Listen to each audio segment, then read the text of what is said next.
ക്രിസ്തുവിന് വേണ്ടിയാണ് ചെയ്യുന്നതെങ്കിൽ നിറമുള്ള മോഹങ്ങളെല്ലാം വേണ്ടെന്ന് വെച്ച് ത്യാഗപൂർവ്വം ജീവിക്കുന്ന ഒരു ജീവിതത്തിൻ്റെ നേർസാക്ഷ്യമാണ് ഓരോരുത്തരുടെയും പ്രേക്ഷിത പ്രവർത്തനം, ചാരിറ്റി പ്രവർത്തനമെങ്കിൽ അവിടെ കള്ളത്തരം ഒരിക്കലും പറയാൻ പാടില്ല. ഫിലോകാലിയയുടെ മാരിയയും ജിജിയും തമ്മിലുള്ള ഈ പ്രശ്നം വഷളായതോടുകൂടി കത്തോലിക്ക കരിസ്മാറ്റിക് മേഖലയിലുള്ള വചനപ്രേക്ഷകർക്ക് മൊത്തത്തിൽ ഒരു അവമതിപ്പുണ്ടായിട്ടുണ്ട്. സാധാരണ പ്രഘോഷകരെക്കാൾ പ്രസിദ്ധനായ സാമൂഹ്യ മാധ്യമങ്ങളിലൊക്കെ താരമായ സെലിബ്രിറ്റിയായ നിലയിൽ നിൽക്കുന്ന അങ്ങനെയുള്ള പ്രഘോഷകനും പ്രസ്ഥാനവും മൊത്തം കള്ളം പറയുന്നവരാണ്, ഒത്തിരി സാമ്പത്തിക തട്ടിപ്പ് നടത്തുന്നവരാണ് എന്ന് വരുമ്പോൾ പൊതുവെ വചനപ്രഘോഷകരും കൗൺസിലർമാരും അച്ഛന്മാരും ഒക്കെ ഈ നിലവാരത്തിലാണ്, ഇത്രമാത്രം കള്ളത്തരം പറയുകയും കൈയിട്ട് പറയുകയും ചെയ്യുന്നവരാണ് എന്നൊരു ധാരണ വരുന്നത് വളരെയേറെ ഷെയിമായിട്ടുണ്ട്. ഈ ഒരു വിഷയത്തിലൂടെ നാം വളരെയേറെ നാറിയ ഒരവസ്ഥ എത്തിയിട്ടുണ്ട്. രണ്ടുപേരും പറയുന്നത് കള്ളത്തരമാണെന്നും രണ്ടുപേരും കൈയിട്ട് വരാൻ ശ്രമിച്ചു എന്നുമൊക്കെ ആരോപിക്കുമ്പോൾ അത് നിഷേധിക്കാനാവാത്ത തെളിവുകളും പുറത്തു വരികയാണ്. യേശുക്രിസ്തു ചോദിച്ചു, നിങ്ങൾക്കാർക്ക് എൻ്റെ മേൽ തെറ്റ് ആരോപിക്കാൻ കഴിയും? ഏതൊരു ക്രൈസ്തവ വചനപ്രഭാഷകനും ക്രിസ്തു ചോദിച്ച ഇതേ ചോദ്യം ചോദിക്കാൻ കഴിയണം, നിങ്ങൾക്കാർക്ക് എൻ്റെ മേൽ തെറ്റ് ആരോപിക്കാൻ കഴിയും? അങ്ങനെ ഒരു ചോദ്യം ചോദിക്കാൻ കഴിയുന്ന ഹൃദയപരമാർത്ഥത, കള്ളത്തരം പറയാത്ത കൈയിട്ട് വരാത്തൊരു ജീവിതം നമുക്ക് ആവശ്യമാണ്. സ്വന്തം നിലയിൽ കൃഷി ചെയ്തോ ബിസിനസ് ചെയ്തോ കാശുണ്ടാക്കാൻ കഴിയാത്തവരല്ലല്ലോ ഈ വചനപ്രഘോഷണ മേഖലയിലേക്ക് ഇറങ്ങിയിരിക്കുന്നവർ. ക്രിസ്തുവിന് വേണ്ടിയാണ് ചെയ്യുന്നതെങ്കിൽ ഈ ജീവിതത്തിൽ സമ്പാദിക്കാവുന്നതെല്ലാം വേണ്ടാന്ന് വെച്ച്, നിറമുള്ള മോഹങ്ങളെല്ലാം വേണ്ടാന്ന് വെച്ച് ത്യാഗപൂർവ്വം ജീവിക്കുന്ന ഒരു ജീവിതത്തിൻ്റെ നേർസാക്ഷ്യമാണ് ഓരോരുത്തരുടെയും പ്രേക്ഷിത പ്രവർത്തനം, ചാരിറ്റി പ്രവർത്തനമെങ്കിൽ അവിടെ കള്ളത്തരം ഒരിക്കലും പറയാൻ പാടില്ല. ഒരു തെറ്റായ ആരോപണവും നുണയായി ആരോപിക്കാൻ പാടില്ല. ആ നിലയിൽ നിങ്ങൾക്കാർക്ക് എൻ്റെ മേൽ തെറ്റ് ആരോപിക്കാൻ കഴിയുമെന്ന് മാരിയോയ്ക്ക് ചോദിക്കാൻ കഴിയുമോ? ജിജിക്ക് ചോദിക്കാൻ കഴിയുമോ? ഒരു ക്രൈസ്തവ രീതിയിൽ ശുദ്ധ ഹൃദയത്തോടു കൂടി ദുരുദ്ദേശങ്ങളില്ലാതെ പ്രവർത്തിക്കുന്നവരാണ് വചനപ്രഭാഷകർ എന്ന നിലയിൽ ഇവിടെ ദുരുദ്ദേശപൂർവ്വമുള്ള പ്രവൃത്തികൾ, ശരിക്കും കള്ളത്തരം പറഞ്ഞത്, പരസ്യമായി തെളിയപ്പെട്ട കള്ളത്തരങ്ങൾ എന്തൊക്കെയുണ്ടെന്ന് നമുക്കൊന്ന് നോക്കാം. പ്രിയപ്പെട്ടവരെ, എൻ്റെ വീഡിയോ കാണുന്ന പലരും പല അഭിപ്രായങ്ങൾ പറയാനും ആത്മീയ സംശയങ്ങൾ ചോദിക്കാനും ഒക്കെ വിളിക്കാൻ ശ്രമിക്കാറുണ്ട്. പലപ്പോഴും കോൾ എടുക്കാൻ പറ്റുന്നില്ല. പലരും നമ്പർ കിട്ടാതെ ബുദ്ധിമുട്ടുന്നുമുണ്ട്. കമൻറ്റ് രേഖപ്പെടുത്തുവാൻ അറിയാത്തവരോ പലവിധ കാരണങ്ങളാൽ അതിന് പറ്റാത്തവരോ ഉണ്ട്. ഇതിനൊക്കെ പരിഹാരമായി നാം ഒരു വാട്സാപ്പ് ഗ്രൂപ്പ് ആരംഭിക്കുകയാണ്.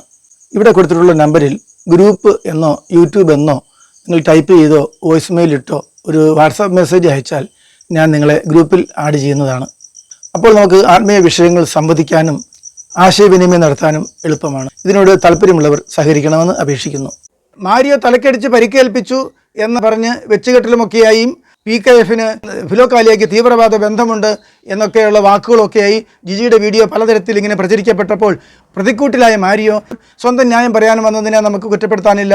എന്നാൽ ഒരു ഭർത്താവായ, ഒരു പിതാവായ, വചനപ്രഘോഷകൻ എന്ന നിലയിൽ സമൂഹത്തിൽ ഏറ്റവും ഉയർന്ന നിലവാരം പുലർത്തേണ്ട, പക്വത പുലർത്തേണ്ട വ്യക്തി ഫിലോകാലിയയിലെ ടീമംഗങ്ങളൊക്കെ വന്ന് മറുപടി പറയുമ്പോൾ പ്രധാനമായും പറയുന്നുണ്ട് ഭാര്യയുടെ അവിശ്വസ്തത, ഭാര്യയുടെ തെറ്റായ ചില സ്നേഹബന്ധങ്ങൾ, അത് നിയന്ത്രിക്കാൻ ശ്രമിച്ച് രണ്ടുപേരോടും പറഞ്ഞിട്ട് ഫലമില്ലാതെ തുടരുന്നു എന്നുള്ളതും, ഭാര്യയുടെ മദ്യപാനം, ഇതിനൊക്കെയുള്ള സാക്ഷികളും തെളിവുകളും ഒക്കെ ആയിട്ട് പറയുന്നു.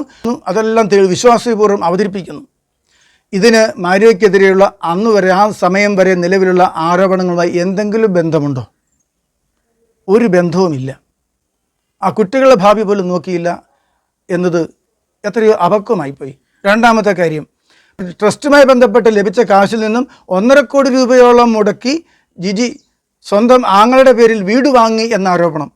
ഏതെങ്കിലും ആരോപണത്തിന് മറുപടി പറയേണ്ടതിൻ്റെ ഭാഗമായി ഇത് പറയുന്നതാണോ? അല്ല. ഇങ്ങനെയൊരു കെട്ടിടം അത് മാരിയോ വാങ്ങിയെന്നോ മാരിയോ കള്ളത്തരം കാണിച്ചെന്നോ ആരോപണം വന്നപ്പോൾ അതിന് മറുപടി പറഞ്ഞതുമല്ല. അതും എന്തിന് അവിടെ അവതരിപ്പിച്ചു? അതൊരു പുതിയ വിഷയം അവതരിപ്പിച്ചതാണ്. അത് സത്യമല്ല, പച്ച കള്ളമാണെന്ന് നമുക്ക് തെളിവ് ഉണ്ട്.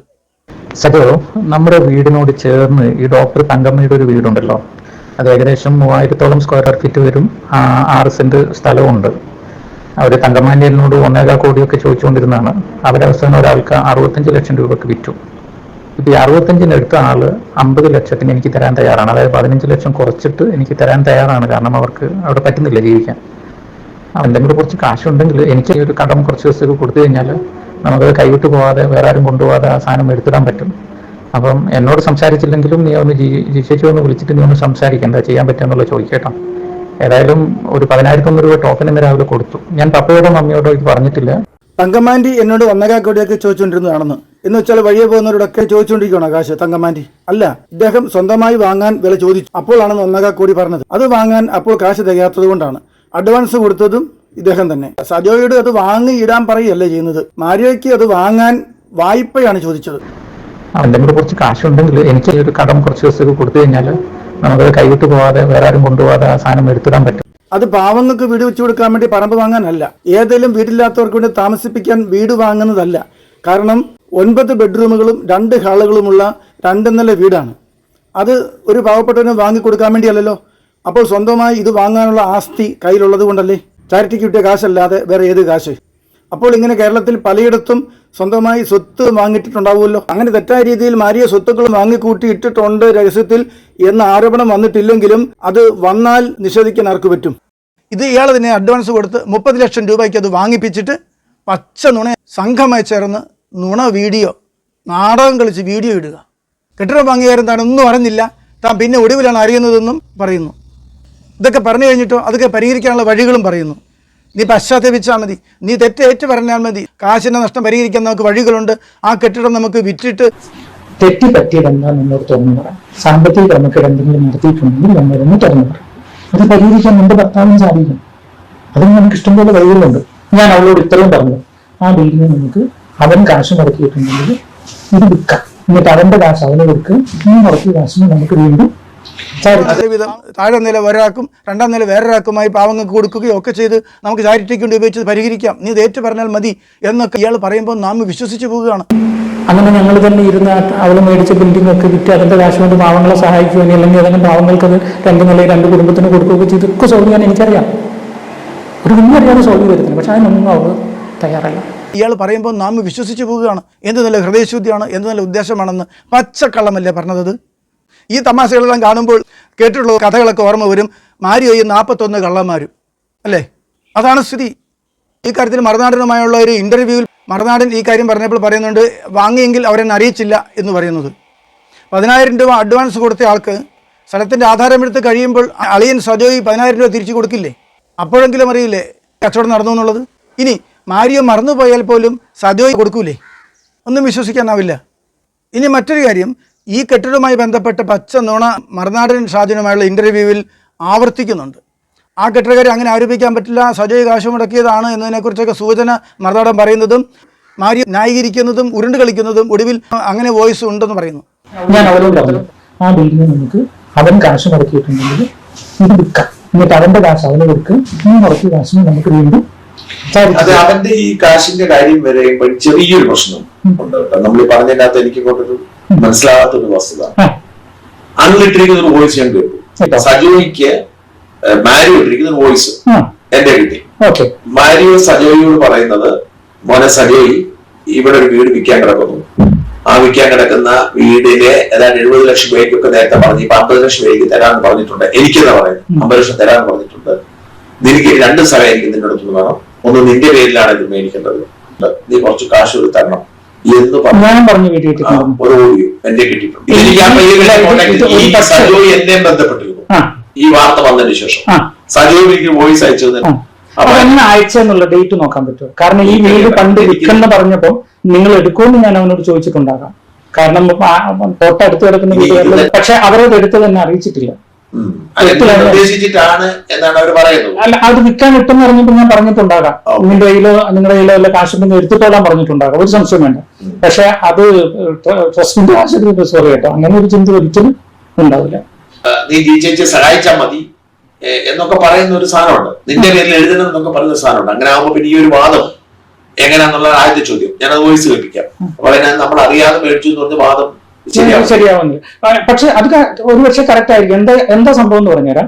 ഈ വീട് കൊടുക്കാനുണ്ട് എന്നറിഞ്ഞപ്പോൾ ഞാൻ അവനോട് പറഞ്ഞിട്ടുണ്ട്, നിന്റെ കയ്യിലോ നിങ്ങൾക്ക് വേണ്ടപ്പെട്ടവർക്ക് ആരുടെങ്കിലും കയ്യിൽ കാശുണ്ടെങ്കിൽ.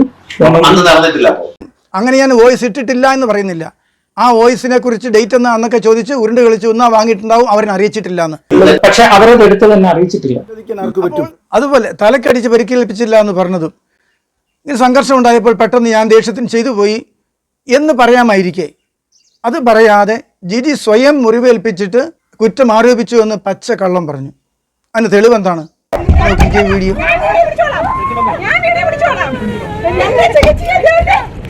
ഞാൻ നിങ്ങൾ ഇട്ടേക്കുന്നു. എന്റെ ചേച്ചിയെ നിങ്ങൾ അടിച്ചു മുറിച്ചിട്ടേക്കുവാണ്. എന്നെ അടിച്ച് ഞാൻ പറഞ്ഞോളാം. എന്റെ ചേച്ചി നിങ്ങൾ എന്തിനാണ് എന്റെ ചേച്ചിയെ ഈ വീഡിയോയിൽ കാണാം, ഞാൻ വീഡിയോ പിടിക്കുന്നുണ്ട്, എന്റെ ചേച്ചിയെ അടിച്ചു മുറിച്ചിട്ടേക്കുന്നോ എന്ന് ചോദിക്കുന്നു. സംഘർഷ സമയത്തല്ലേ, ആ തല്ല് നടന്ന സമയത്ത് ചോര ഒലിപ്പിച്ചുകൊണ്ടിരിക്കുന്ന ആളുടെ കൂടെ നിന്നുകൊണ്ട് ചോദിച്ചെങ്കിൽ ആ പറഞ്ഞ വാക്ക് വിശ്വസിക്കണം. മാരിയോ ആക്രമിച്ച് മുറിവേറ്റതാണ്. അത് സത്യമായ കാര്യമാണ്. ഇതിന്റെ ചിത്രങ്ങളൊക്കെ തെളിവൊക്കെ വന്നു കഴിഞ്ഞപ്പോൾ മുറിവേറ്റത് ഇടതുവശത്ത്, ചോര ഒഴുകുന്നത് വലതുവശത്ത്. ജിജിയുടെ തലയിൽ മുറിഞ്ഞത് വലതുവശത്ത്, ചോര കാണുന്നത് ഇടതുവശത്ത്. ഇതെന്താ സംഭവം എന്ന് എനിക്കിപ്പോഴും അറിയില്ല. മാത്രമല്ല ചോര ഈ ഉടുപ്പയിലേ കാണുന്നുള്ളൂ, എതിലൊഴുകി വന്നു എന്താ ഒന്നും എനിക്ക് കാണുന്നില്ല. അപ്പം ഇതിനകത്ത് എന്തോ ഒരു മാനിപ്പുലേഷൻ ആണ്. താൻ ചെയ്ത തെറ്റിനെ നിഷേധിച്ചു എന്ന് മാത്രമല്ല, അവൾ കാപട്യം കാണിച്ചു എന്ന് ആരോപിച്ചു എന്ന കള്ളത്തരം വേറെയുമുണ്ട്. എന്നിട്ട് അതിങ്ങനെ ന്യായീകരിച്ച് മറുവശമൊക്കെ പറഞ്ഞിരിക്കുക. അത് തെളിയിക്കാൻ ആ സ്റ്റാഫിനെയും കൂട്ടി.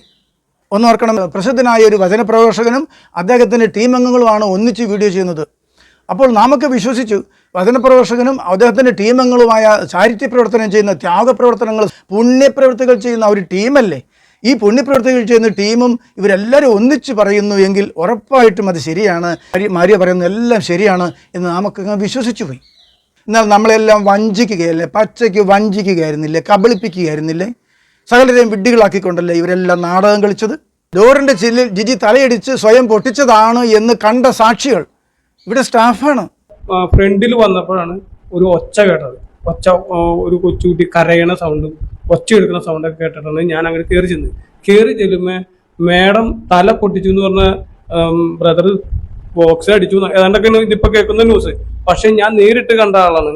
മാഡം ആ ഗ്ലാസ് ഹൗസിന്റെ ഗ്ലാസും ഇട്ട് തല ഇങ്ങനെ ഇടിച്ചുകൊണ്ട് ഇറങ്ങി വട എന്നൊക്കെ ഇങ്ങനെ കള്ളസാക്ഷ്യം പറയിപ്പിച്ചു. വിശ്വസിക്കാൻ കൊള്ളാത്ത ഈ വചനപ്രഘോഷകൻ തൻ്റെ സ്റ്റാഫിനെ കൊണ്ട് കള്ളത്തരം പറയിക്കുകയാണ്. അപ്പോൾ ഇതൊക്കെ തെളിയിക്കുന്ന എന്താണ്? മാരിയോയും 41 കള്ളന്മാരും എന്നാണ് മനസ്സിലാക്കേണ്ടത്. പറയുന്നു ജിജിയുടെ മദ്യപാനമൊന്നും പുറത്തുനിന്നും പറയേണ്ട കാര്യമല്ല. ഒരു ഭർത്താവ് ഒരിക്കലും പറയാൻ പാടില്ലാത്ത കാര്യം അതും ആരോപിച്ചത് അവിശ്വസ്തത. നിരവധി പേരുടെ കൗൺസിലിംഗ് കേട്ട് നിരവധി പ്രശ്നങ്ങൾ പരിഹരിക്കുന്ന ഒരു വ്യക്തി, സ്വന്തം കുടുംബത്തിലെ പ്രശ്നങ്ങൾ പോലും സൂക്ഷിച്ചു വെക്കാൻ പറ്റാത്ത, മക്കളോടും ഭാര്യയോടും അവിശ്വസ്തത കാണിക്കുന്ന, സ്വന്തം ഭാര്യയുടെ രഹസ്യങ്ങൾ പോലും സൂക്ഷിച്ചു വെക്കാൻ പറ്റാത്ത ഈ മനുഷ്യനെ വിശ്വസിച്ച് ഇനി ആരെങ്കിലും കൗൺസിലിങ്ങിന് പോകുമോ?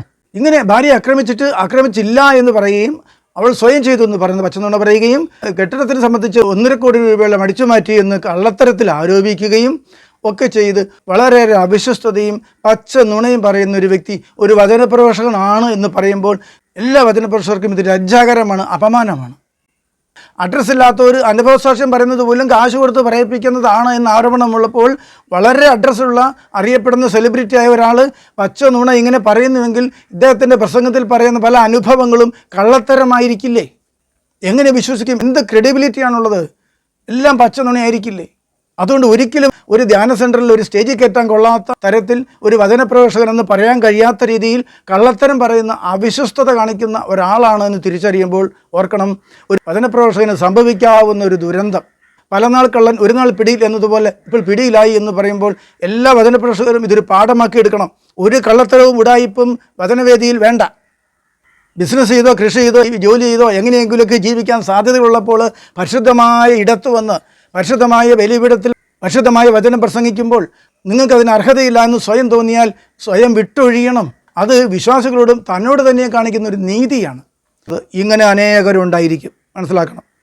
ഈ വിഷയം അറിയാവുന്ന ഓരോരുത്തരും ഓർക്കുക, പിടിക്കപ്പെടുന്നതിന് മുമ്പ് ഒന്നുകിൽ ഈ വേദി വിട്ടു പോവുക, അല്ലെങ്കിൽ നന്നാവുക. ഞാൻ ഈ കുടുംബ പ്രശ്നത്തിൽ ഇടപെട്ട് ഇതുപോലെ വിശദമായി പറഞ്ഞ് വീഡിയോ ചെയ്യേണ്ട ആളാണോ എന്നൊക്കെ നിങ്ങൾ ചോദിച്ചേക്കാം. അങ്ങനെ കമൻറ്റുകളൊക്കെ വരുന്നുണ്ട്. ഇത് കുടുംബ പ്രശ്നമല്ല, സാമൂഹ്യ മാധ്യമങ്ങളിൽ നിലനിൽക്കുന്ന 2 സെലിബ്രിറ്റികളുടെ വിഷയമാണ്. അത് സാമൂഹ്യ വിഷയമാണ്. നാട്ടുകാരുടെ പണം വാങ്ങി ചാരിറ്റി എന്നൊരു പ്രസ്ഥാനമാണ്, സാമ്പത്തിക സ്ഥാപനമാണ്. ആ സ്ഥാപനവുമായിട്ട് ബന്ധപ്പെട്ട പ്രൊഫഷണൽ ഇഷ്യൂ ആണിത്. ഭാര്യ ജിജി പറയുകയും ചെയ്തു ഇത് കുടുംബ പ്രശ്നമല്ല, പ്രൊഫഷണൽ വിഷയമാണെന്ന്. അതിലുപരി കത്തോലിക് കരിസ്മാറ്റിക് വചനപ്രഘോഷണ മേഖലയിലുള്ള അവിശ്വസ്തരായ പ്രഘോഷകരുടെ വിഷയമാണിത്. ഇതൊരു കുടുംബ വിഷയത്തിൽ ഇടപെട്ട് വഷളാക്കിയെന്ന് പറയരുത്. അതുകൊണ്ട് നമുക്കൊത്തിരി അനുഭവ പാഠങ്ങൾ ഉൾക്കൊള്ളേണ്ട ഒരു പോയിൻ്റാണ് ഈ പറയുന്നത്. നിങ്ങൾക്ക് വിയോജിപ്പുണ്ടാകാം. നിങ്ങളുടെ അഭിപ്രായം എന്ത് തന്നെയായാലും അതൊന്ന് കമൻറ്റിൽ രേഖപ്പെടുത്തണം. നിങ്ങൾ വീഡിയോ ഇഷ്ടപ്പെട്ടെങ്കിൽ ലൈക്ക് ചെയ്യണം, ഷെയർ ചെയ്യണം, സബ്സ്ക്രൈബ് ചെയ്തിട്ടില്ലെങ്കിൽ സബ്സ്ക്രൈബ് ചെയ്യണം. Okay, thank you. അടുത്തൊരു വീഡിയോയുമായിട്ട് വീണ്ടും കാണാം. ഓക്കെ.